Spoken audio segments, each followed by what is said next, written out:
코 성형 알아보면 무보형물이 요즘 대세다, 보형물은 위험하다 와 같은 이야기를 많이 들어보셨을 거예요. 그런데 사실 이 두 가지는 좋고 나쁨의 문제가 아니라 내 코 상태와 원하는 변화에 따라서 선택이 달라지는 문제입니다.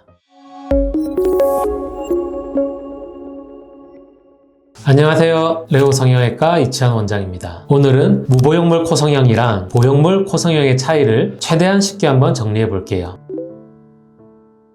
무보형물 코 성형은 실리콘 같은 인공 보형물을 아예 넣지 않거나 경우에 따라서는 본인의 연골이나 조직을 활용해서 코 라인을 만드는 방식이에요. 주로 콧대의 높이가 어느 정도 있고 코끝 위주로 높이기 원하는 경우가 해당돼요. 무보형물 코 성형의 가장 큰 장점은 일단 실리콘을 쓰지 않는다는 거예요. 확률이 굉장히 낮긴 하지만 그래도 이물질을 쓰게 되면 감염의 위험으로부터 완전히 자유로울 수는 없는데요. 이런 걱정을 전혀 하지 않아도 된다는 장점은 있어요. 두 번째로는 실리콘을 썼을 때 나타나는 너무 바른 직선이나 실리콘의 비침 형상이 없기 때문에 조금 더 자연스러워요. 그리고 만졌을 때 이물감이 없고 시간이 지나도 수술한 코의 느낌이 적은 편이에요. 그래서 이미 콧대 높이가 어느 정도 있거나 자연스러운 이미지가 중요하신 분들에게는 만족도가 높은 경우가 많아요. 무보형물 코 성형의 단점은 콧대가 너무 없는 경우에는 무보형물로 수술해서는 원하는 높이만큼 코를 높이는 게 힘들 수가 있어요. 또 매부리 코가 남거나 콧등의 라인이 조금 단차가 생길 수도 있어요.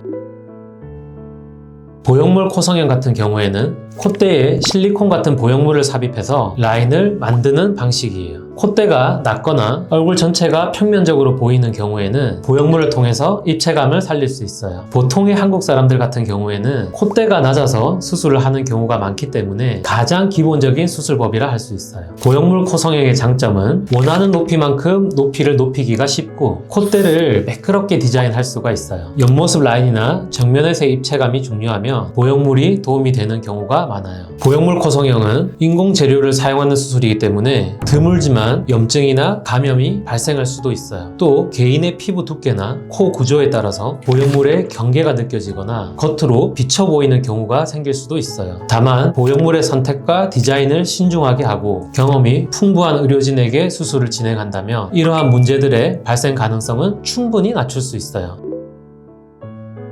재료를 선택할 때 가장 먼저 봐야 할 건 요즘 뭐가 유행이냐 이게 중요한 게 아니라 현재 자신의 상태와 원하는 코 모양이에요. 콧대 높이가 어느 정도 있는 경우나 또는 자연스러운 코를 원하는 경우 무보형물 코 성형으로도 충분한 변화를 느낄 수 있어요. 반면에 콧대가 거의 없는 경우나 또는 본인의 니즈가 화려한 코를 원하는 경우에는 어느 정도 보형물을 이용해서 모양을 만드는 것이 훨씬 더 만족도를 높일 수가 있어요. 그래서 무보형물과 보형물 중에 무조건 정답은 없어요. 핵심 포인트는 내 코 구조, 원하는 변화, 얼굴 전체의 조화, 이 세 가지가 정말 중요해요.